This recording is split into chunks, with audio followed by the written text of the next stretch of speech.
I should have trusted my instincts the moment she placed that plate before me. The dining room was bathed in golden light from the chandelier above, reflecting off polished silverware and crystal glasses filled with wine the color of aged blood. My mother-in-law, Eleanor, sat at the head of the table, her face a perfect mask of cordiality as she gestured toward my plate. "This," she announced with a slight, expectant smile, "is a recipe I learned from a Michelin-starred chef. Something special, just for you." The words should have felt like an honor, a rare olive branch extended from a woman who had never truly accepted me into her perfectly curated world. Instead, they sent a cold shiver down my spine. The salad glistened under the soft light, too beautiful to be innocent. Crisp romaine leaves adorned with slivered almonds and jewel-like pomegranate seeds. But the scent, there was something off about it. Not rotten, not entirely unpleasant, but chemical, a sharp undertone beneath the usual tang of vinaigrette. I forced a smile, lifting my fork with calculated nonchalance. Across from me, my sister-in-law Vivian was already halfway through her identical plate, oblivious to the quiet storm brewing inside my mind. Vivian, the golden child, forever trying to prove she was better than me in a game I never asked to play. "Try it," Eleanor coaxed, her voice silky, almost indulgent. "I had you in mind while making it." I hesitated just long enough for my husband Daniel to glance over at me. He was only partially paying attention, absorbed in a discussion with his father about work. Typical. He never noticed the subtle wars waged between the women in his life. Time slowed as I examined the fork full of salad, pretending to admire it. My mind raced. Eleanor was watching too intently, her eyes flickering between me and my plate with barely concealed anticipation. A plan formed in that split second. I set my fork down deliberately, pretending to adjust my napkin as I shifted in my chair. I nudged my plate slightly forward, just enough for Vivian's plate to take its place when I moved my hand next. My fingers brushed against the cool porcelain, and with a subtle flick of my wrist, the plates exchanged positions. Vivian didn't notice. She was too busy basking in her father-in-law's praise about some recent achievement. Eleanor, however, noticed everything. I saw the way her eyes flickered, just a fraction of a second too long on my plate. I met her gaze and smiled, mirroring her earlier expression of unreadable warmth. Then, slowly, I lifted my fork and took a deliberate bite of the salad from Vivian's original plate. Eleanor's expression shifted minutely before she regained her composure. The change was imperceptible to anyone who wasn't looking for it, but I was. I was always watching. Vivian, meanwhile, had already picked up what was now her plate, my original one, without hesitation, stabbing a forkful of greens and shoving it into her mouth. And then I waited. The conversation flowed around us like water rushing over stones. The clinking of glasses, occasional bursts of laughter. Eleanor had resumed chatting with my father-in-law, though I noticed she barely touched her food. Her eyes kept drifting toward Vivian. That's when I knew for certain. The change was subtle at first, just a shift in Vivian's posture, a slight furrow of her brow. She took another bite, chewed, swallowed. Then she blinked several times, as if something felt off. Minutes passed. My stomach churned not from what I'd eaten, but from anticipation. From the confirmation of what I'd suspected all along. Vivian coughed once, clearing her throat. Then again, more forcefully. Daniel turned to her with obvious concern. "You okay?" She nodded quickly. "Yeah, just out dry spices or something." But there was a tightness in her voice, something unnatural. Her hands trembled slightly as she reached for her water glass. Eleanor's fingers curled around her own wine glass, her grip tightening. "Are you sure, dear? You look a little pale. And there it was, the confirmation I needed. Something was wrong with that salad. Something meant for me. Vivian shook her head, but I could see the change spreading through her breathing growing heavier, her movements slowing. She swallowed hard, shifting uncomfortably. The once effortless smugness had drained from her face, replaced by growing unease. And still, Eleanor said nothing. She simply watched. Waited. I pressed my napkin to my lips, suppressing the ghost of a smile. I should have felt guilty, but I didn't. Not even a little. Because now Eleanor had to face the consequences of her actions, except those consequences had landed squarely on her favorite daughter instead. Daniel finally noticed something was truly wrong. Vi, you don't look great. I'm fine, she snapped, but the edge in her voice was cracking. Beads of sweat formed along her hairline. Then her face twisted, a sharp intake of breath, her hand shooting to her stomach. The inevitable happened. She shoved back from the table, chair scraping against hardwood, and bolted from the room. The sound of her retching echoed from the hallway. Silence fell, broken only by the faint sounds of Vivian's distress. I took a slow sip of water, meeting Eleanor's gaze across the table. For the first time ever, she looked truly rattled. I smiled sweetly. Delicious salad, really. You must share the recipe. Eleanor said nothing, but I could see it in her eyes. She knew, and I knew. The game had changed. The silence that followed was suffocating. The once lively dining room now felt like the eye of a brewing storm. Eleanor hadn't moved, her fingers still wrapped around her untouched wine glass. Her expression was unreadable, but I knew better than to mistake her silence for indifference. She was calculating, piecing together how things had gone so terribly wrong. Daniel had half risen from his chair, torn between checking on his sister and staying put. Should I? No, Eleanor cut in, her voice smooth but carrying an underlying tension. She'll be fine. Let her compose herself. That was when I knew she wasn't surprised by what happened, only by who it happened to her. She wasn't concerned. She was trying to regain control of the situation. My fingers traced the rim of my water glass, my heart beating with a slow, steady rhythm. I wasn't sure what I'd expected: panic, denial, a flurry of false concern. Instead, she was trying to will the situation into submission, pretending this wasn't the direct consequence of something she had orchestrated. Daniel frowned, uneasy. She didn't even drink that much. What could have? Maybe something didn't sit well with her, I offered casually. That happens sometimes. Eleanor's gaze flicked to mine, just a brief moment, but enough to tell me that she knew exactly what had happened. And she knew I knew. A quiet war had begun across the table. Charles, my father-in-law, cleared his throat. He hadn't said much all evening, but now he studied me with quiet scrutiny. The weight of his stare didn't bother me. Not anymore. Daniel exhaled, rubbing his temples. I should check on her. He pushed his chair back and walked toward the hallway, his steps quick but hesitant. The moment he disappeared, Eleanor placed her wine glass down with deliberate precision. The sound was like a quiet command demanding my attention. Her lips curved into a small, controlled smile. You enjoyed the salad?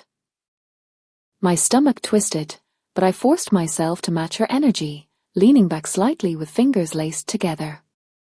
Absolutely. You really must share the recipe. A beat passed, then a slow, amused chuckle escaped her. I thought you'd like it, as she murmured, swirling the remaining wine in her glass. It's special. Charles stiffened beside her, shooting her a sharp glance. Interesting. So he knew, not everything perhaps, but enough to sense when Eleanor was playing a dangerous game. I tilted my head, feigning curiosity. It had an interesting aftertaste. A little different than I'm used to. Her fingers drummed lightly against the table. New ingredients. Sometimes when you try something unfamiliar, your body reacts in unexpected ways. I wasn't sure if that was meant as a warning or an excuse, but it confirmed everything I had suspected.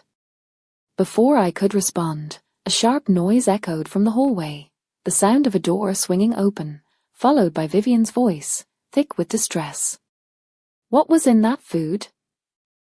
Her voice trembled with raw frustration. A few seconds later, she appeared at the entrance of the dining room, looking pale and shaken. Her makeup had smeared slightly, and she gripped the doorway for support. Eleanor instantly put on a mask of concern, rising from her seat. Vivian, dear, are you all right? Vivian's eyes narrowed, darting between us. I don't know, but something wasn't right. I felt strange. She exhaled shakily. It wasn't just a stomach ache. It felt like something was messing with my system. My heart was racing, my hands went numb. A thick silence settled over the room. I let the moment stretch, letting the weight of her words linger. Then I looked at Eleanor and waited. For the briefest second, something flickered across her expression, something dangerously close to irritation. But she recovered quickly, stepping forward with well-practiced grace, her voice laced with the perfect amount of gentle concern. I can't imagine what could have caused that. She placed a hand on Vivian's arm, the gesture too rehearsed to be genuinely comforting. Maybe an allergic reaction? Vivian shook her head. I don't have allergies. Well, Charles interjected, his voice firmer now, more authoritative. Perhaps it's best we have someone look at you, just in case. Vivian hesitated. For a moment, I thought she might let it go. She had spent her entire life trusting her mother without question. Even now, despite everything, she wanted to believe there was a reasonable explanation. But something had shifted. Something in her gut was telling her that she had been used. She turned to me suddenly, her sharp eyes locking onto mine. Did you feel, anything? I held her gaze steadily, then smiled. No, I said softly. I feel perfectly fine. The room tensed.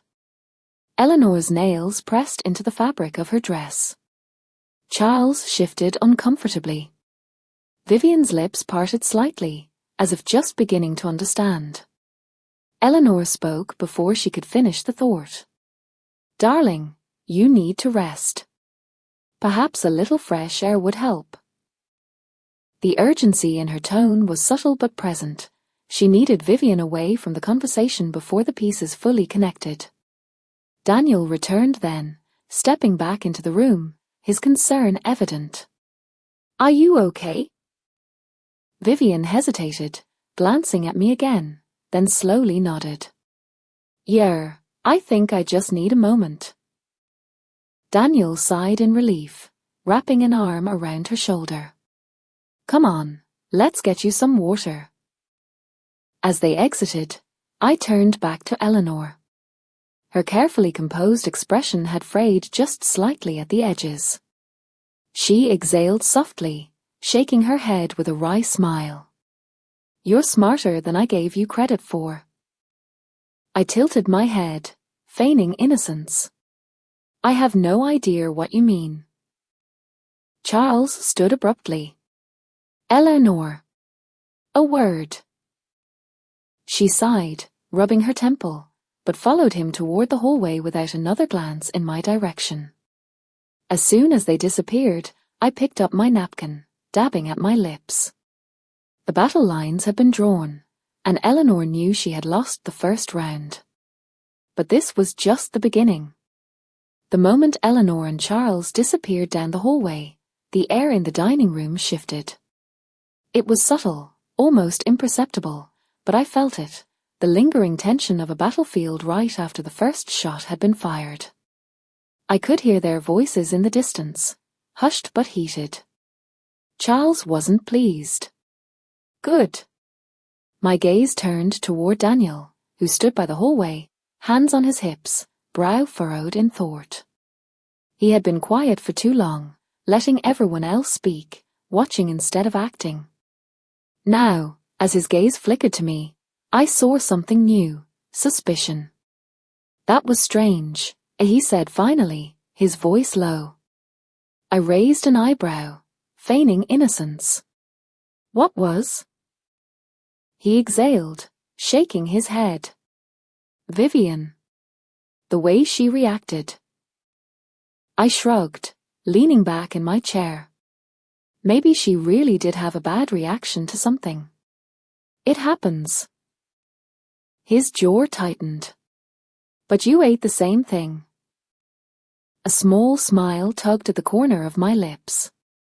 Did I? His eyes narrowed slightly. He wasn't stupid. No, Daniel was many things, passive, oblivious at times, but not stupid. The problem was that he had spent his entire life trusting his mother, never questioning her motives. Now that blind trust was being tested in a way he wasn't ready for. I watched as he tried to make sense of it all, as the pieces tried to click into place. But he hesitated, because if he admitted something was wrong, then he had to accept that his mother wasn't the person he had always believed her to be. Instead, he ran a hand through his hair, sighing. I should check on Viv. I nodded, watching as he walked away, disappearing down the same hallway where Eleanor and Charles had gone moments earlier. Alone for the first time that evening, I let my shoulders relax, my mask slipping just slightly. The adrenaline was still there, humming beneath my skin, but I had won this round. Still, I knew better than to celebrate too soon. Eleanor wasn't the type to let a loss go unanswered. A movement at the edge of my vision caught my attention. A maid, quiet and unassuming, clearing the table with practiced efficiency. She had been invisible all evening, blending into the background as Eleanor's household staff always did. But now, as she gathered the plates, I noticed something strange. She wasn't just clearing them, she was inspecting them.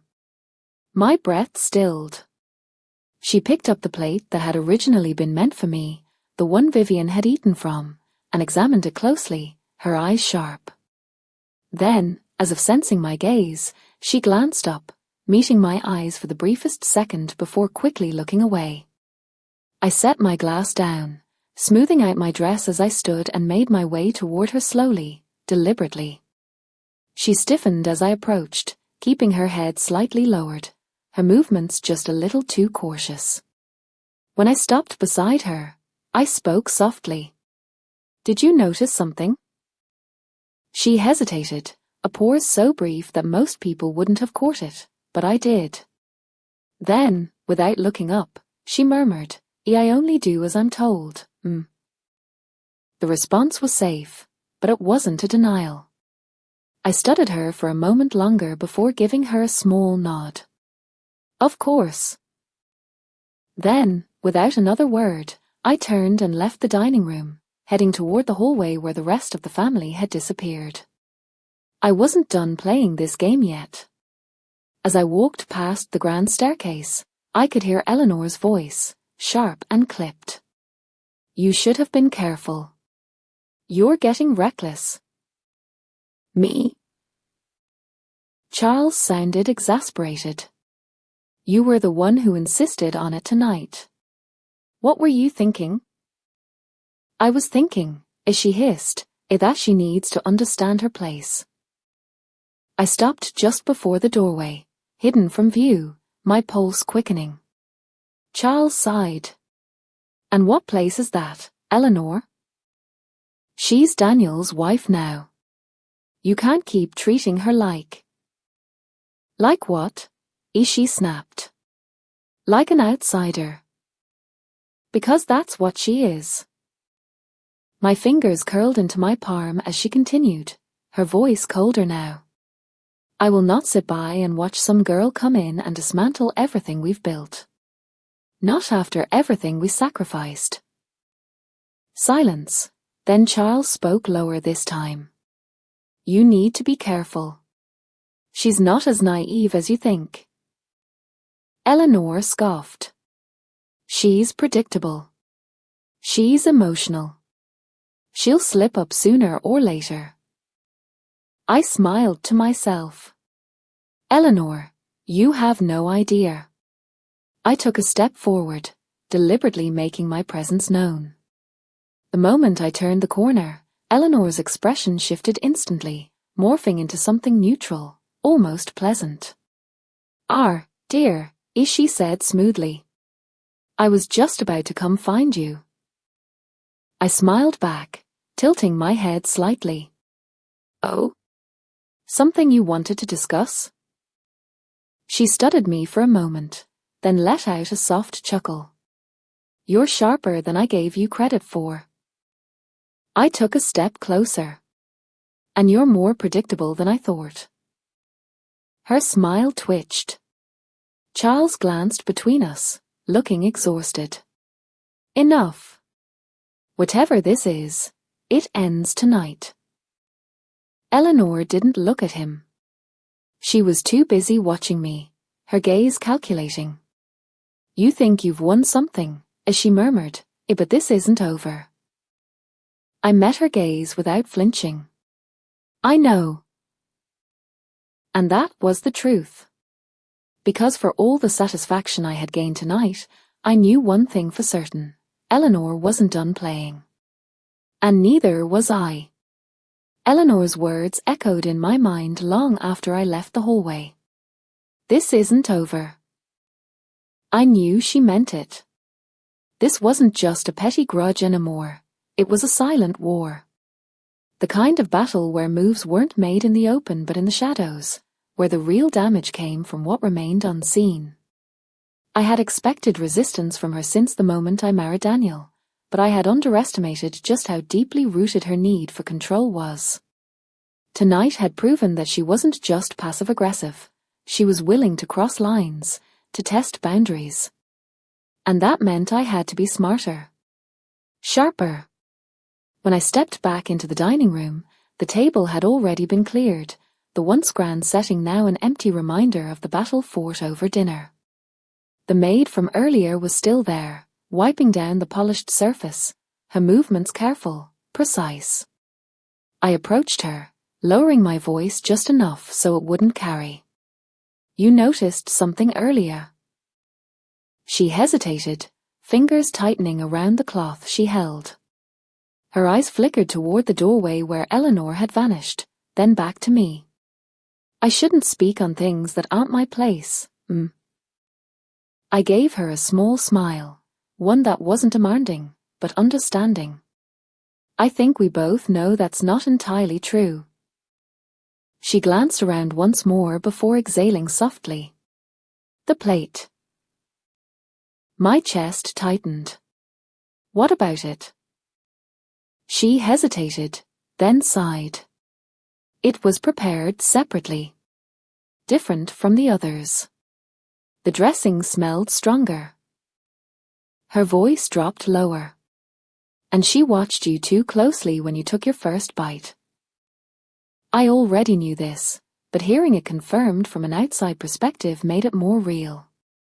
More dangerous. Have you seen her do this before? I asked. She shook her head. Not exactly. But there have been instances. People getting sick after meals. Usually those she disapproves of. She swallowed hard. No one ever says anything. It's always written off as coincidence. Coincidence. Right. That was exactly what Eleanor had wanted tonight to be, an unfortunate accident, a simple case of bad food. But now she had lost control of the narrative, because instead of me being the one affected, it was her own daughter. I gave the maid a grateful nod. "Thank you for telling me." She hesitated once more before stepping closer, lowering her voice to just above a whisper. "Be careful, She doesn't like to lose." "Neither do I." I turned to leave, but just as I reached the doorway, I heard a familiar voice behind me. "You always were good at making friends." I didn't flinch, but I did pause, just long enough to let the tension settle before turning. Vivian stood in the doorway, arms crossed, her expression unreadable. She looked better now, less shaken, more composed, but there was still a sharpness in her eyes, something that hadn't been there before. "Feeling better?" I asked lightly. She tilted her head slightly. "Funny thing about that." She took a slow step forward. I spent the last 30 minutes thinking about what happened, and the more I thought about it, the less sense it made.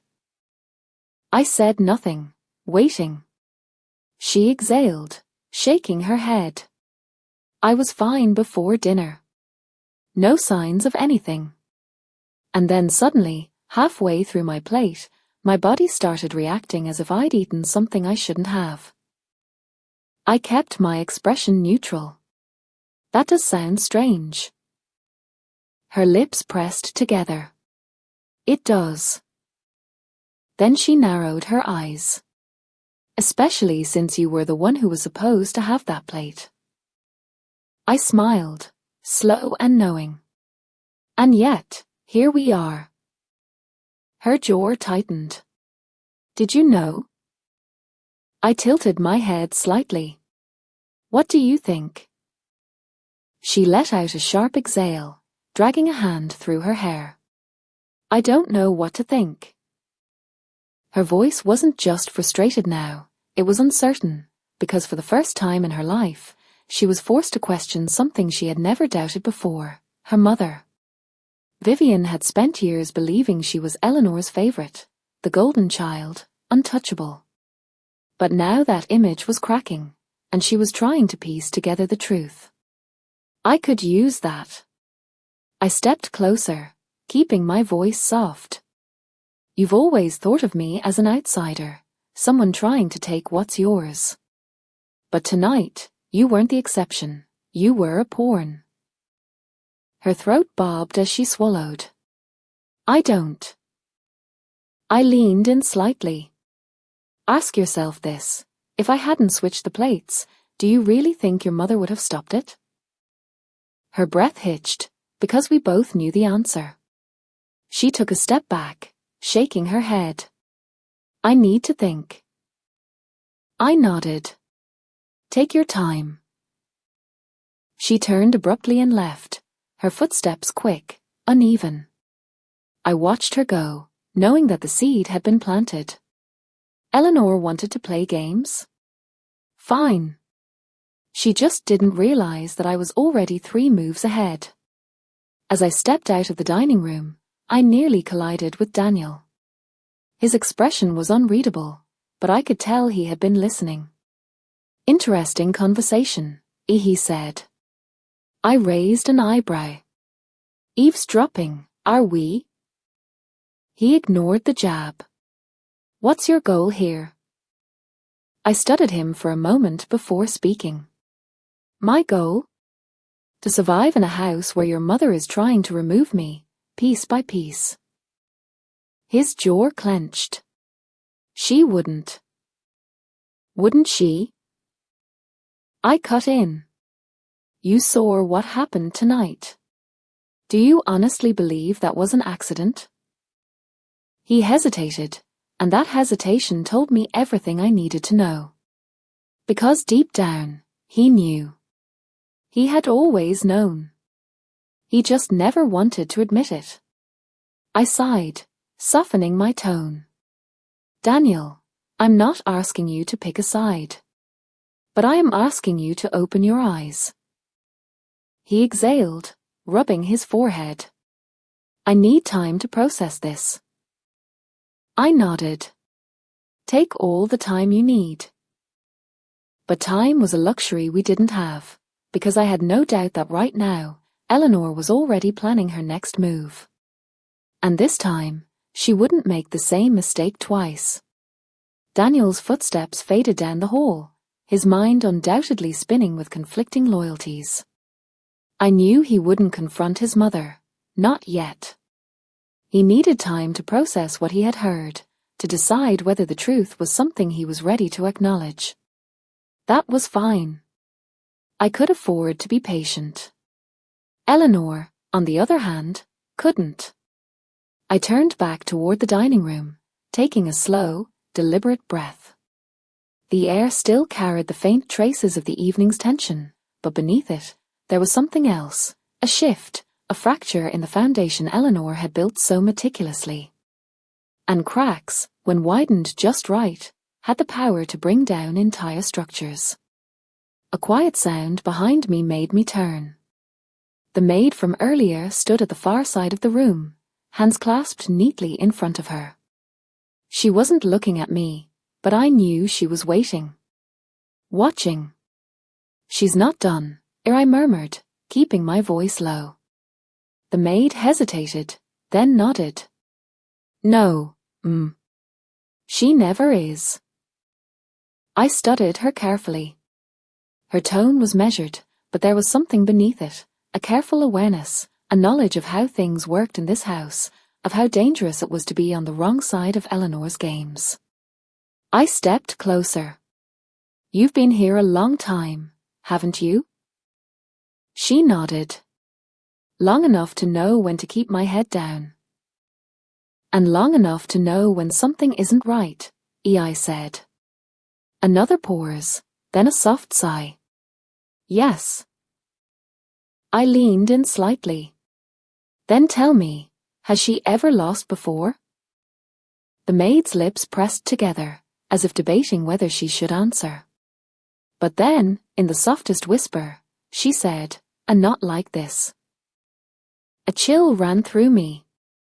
Because if Eleanor had never been beaten at her own game before, that meant she wouldn't retreat now. She would retaliate. And this time, she wouldn't just be watching from a distance. She would be coming straight for me. I exhaled slowly.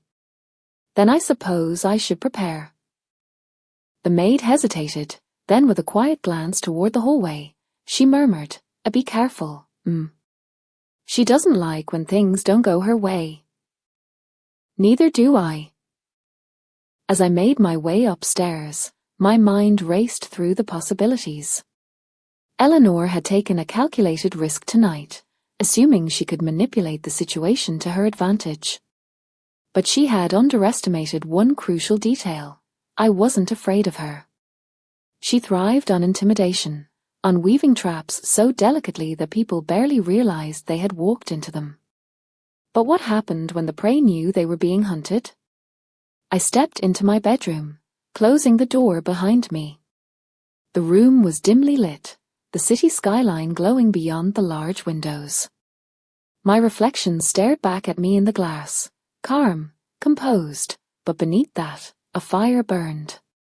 I needed to be one step ahead. If Eleanor was planning something, I had to make sure she was the one caught in the web, not me. A quiet knock at the door made me turn. Vivian. She stood at the threshold, arms crossed, her face a mask of stubborn defiance. But there was something else there too, uncertainty. I gestured for her to enter. She hesitated, then stepped inside, closing the door behind her. For a moment, neither of us spoke. Then she exhaled sharply. I need to know the truth. I folded my arms. Which truth? There are so many to choose from. She shot me a sharp glare. Did you switch the plates on purpose? I held her gaze, letting the silence stretch. Then, finally, I said, a yes. She inhaled sharply, But she didn't look as angry as I expected, just shaken. She paced the room once, then turned back to me.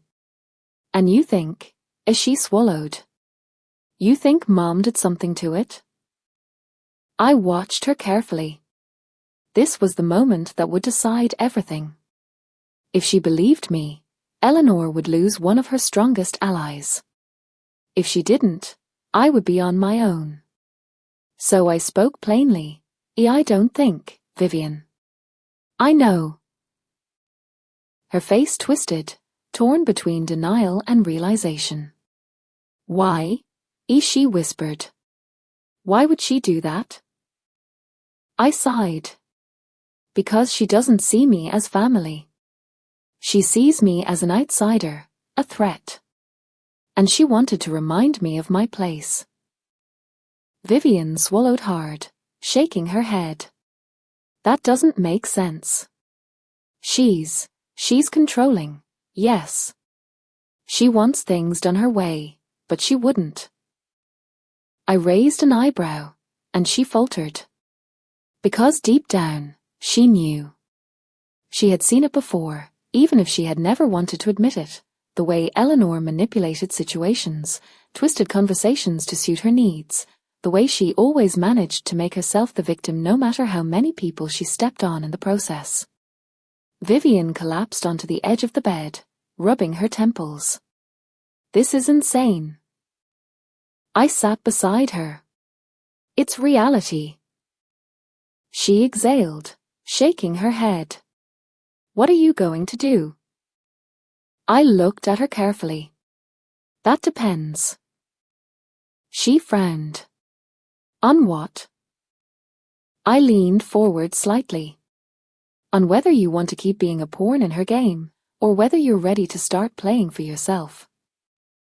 Vivian's eyes widened slightly.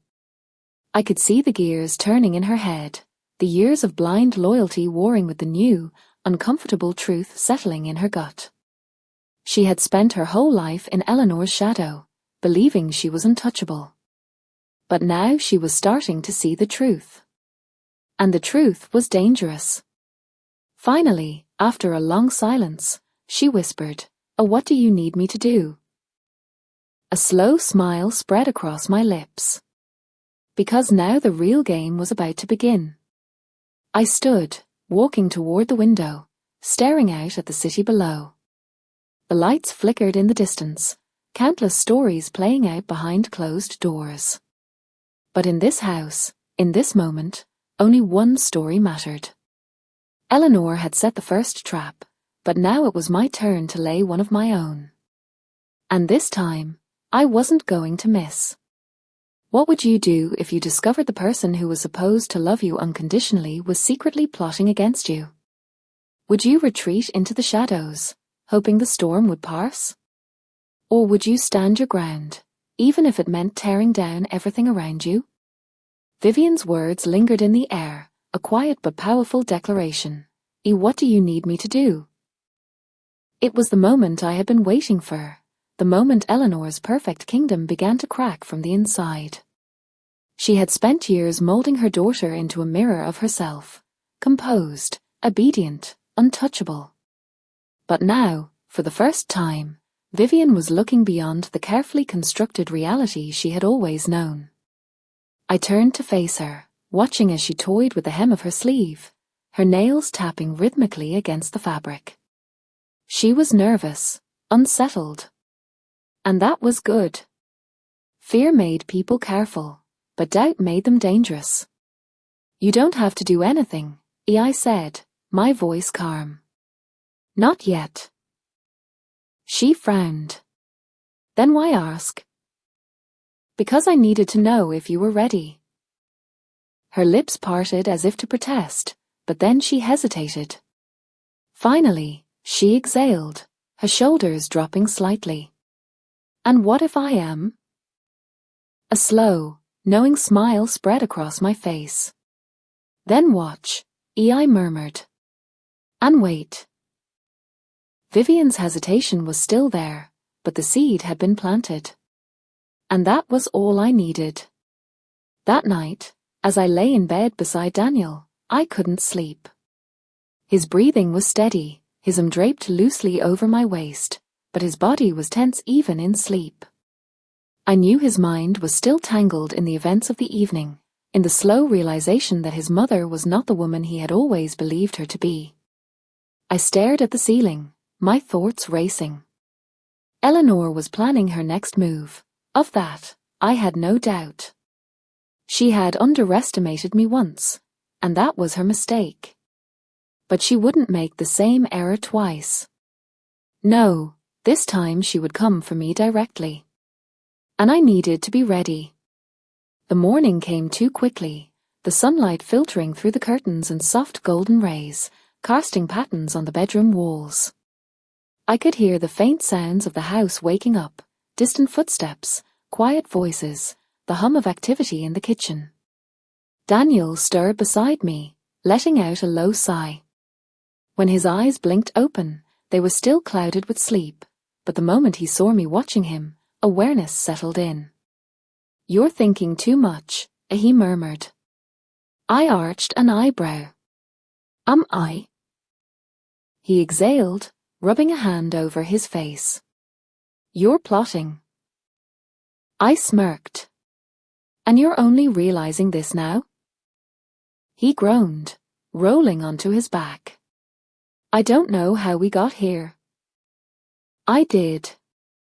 We got here because his mother had underestimated the wrong person.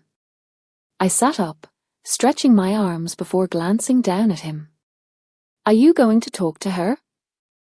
Daniel let out another sigh, staring at the ceiling. "I don't know what to say." "Start with the truth." His jaw tightened. "The truth isn't that simple." I shook my head. "It is. You just don't want to see it." A muscle in his jaw twitched, but he didn't argue. Because deep down, he knew I was right. Breakfast was tense.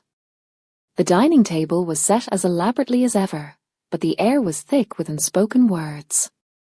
Eleanor sat at the head of the table, her expression carefully neutral, but I could see the sharpness in her eyes.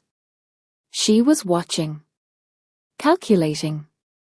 Vivian sat across from me, her fork idly poking at her food. She hadn't spoken much since entering the room, and that in itself was unusual.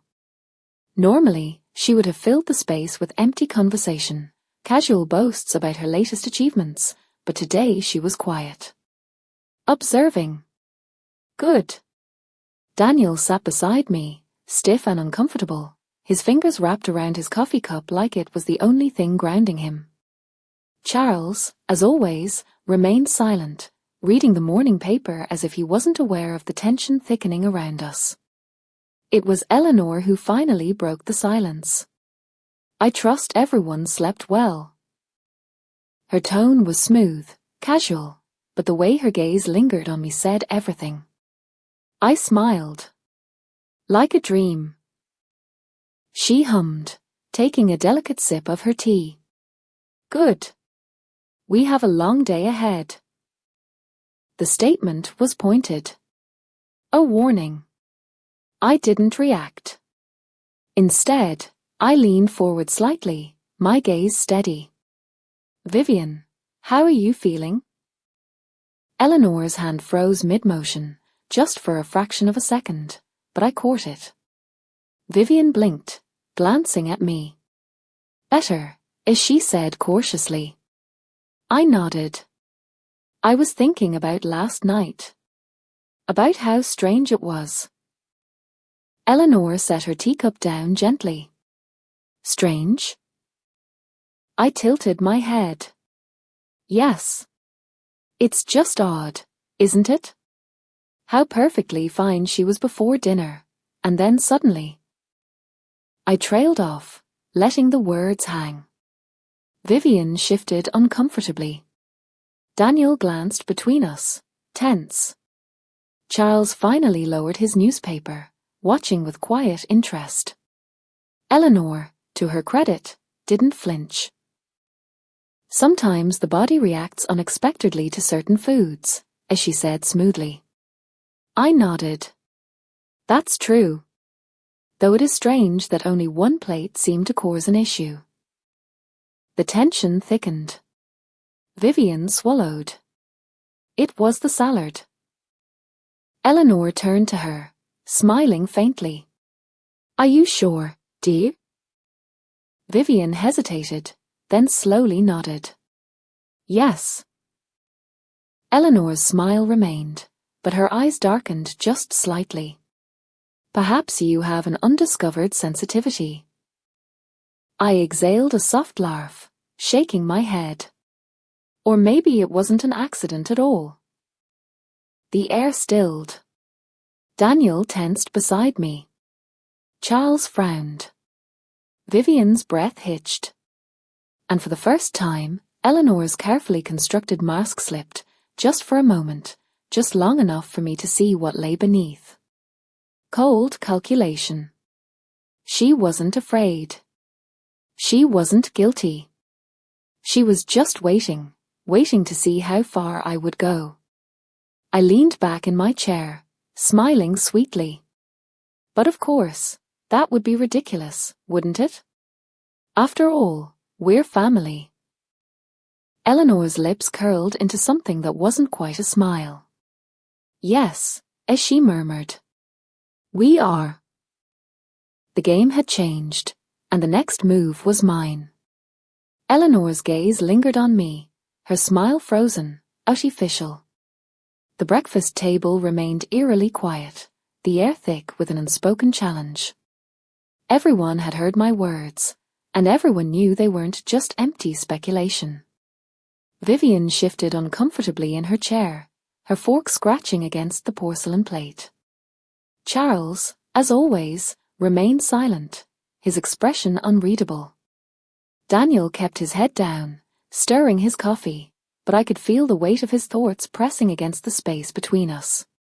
He knew something wasn't right, he just wasn't ready to face it yet. Eleanor, however, was never one to sit in silence for too long. She adjusted the napkin on her lap with deliberate ease, as if we were simply discussing the weather. Of course, dear, she said smoothly. Family is everything. That's why I always make sure we look after each other.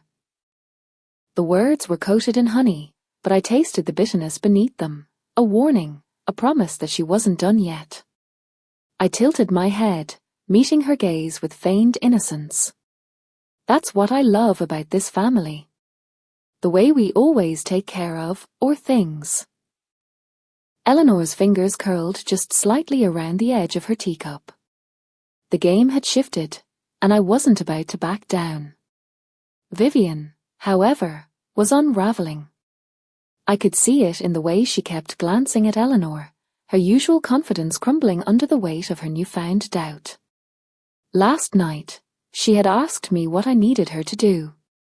Today, she was starting to realize that the real question wasn't about what I needed, it was about what she was willing to see.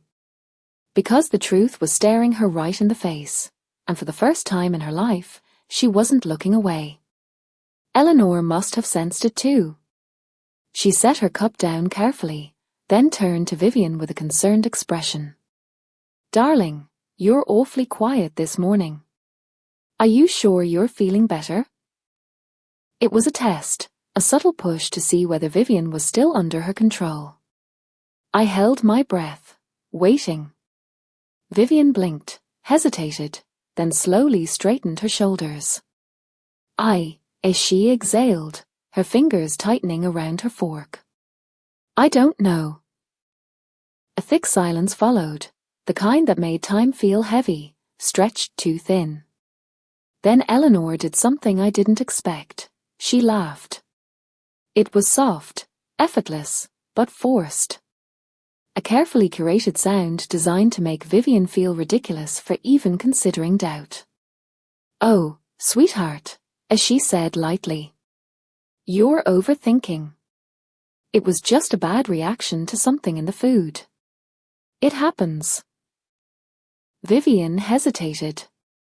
I saw the internal battle play out in real time, The part of her that had always trusted her mother warring with the new, creeping suspicion that maybe, just maybe, that trust had been misplaced. I needed to act.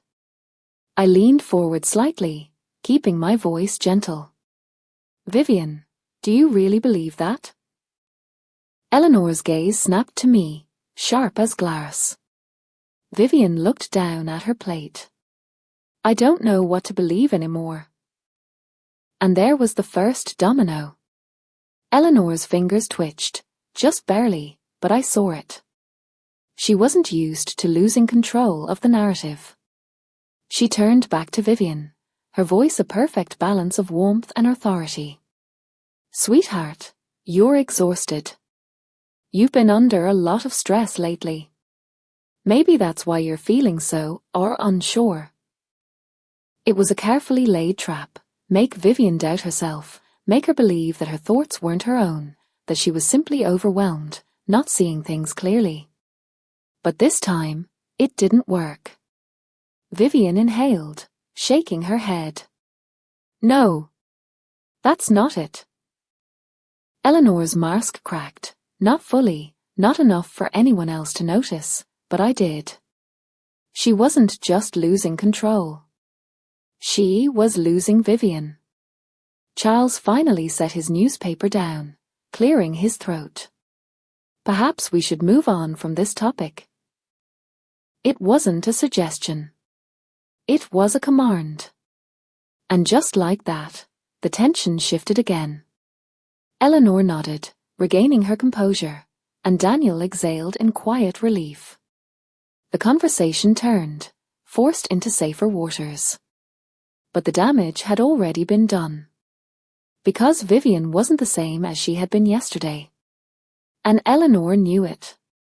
The rest of breakfast passed in a blur, but my mind never stopped working. I needed to keep this momentum. I needed to make sure that Vivian didn't retreat back into the safety of denial.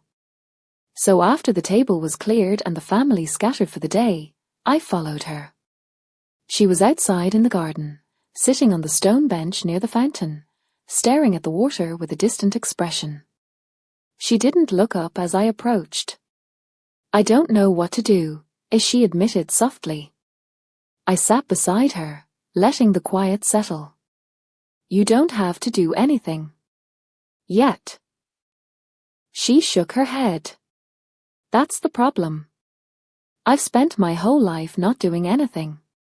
Just accepting things as they were. I watched her carefully. And now?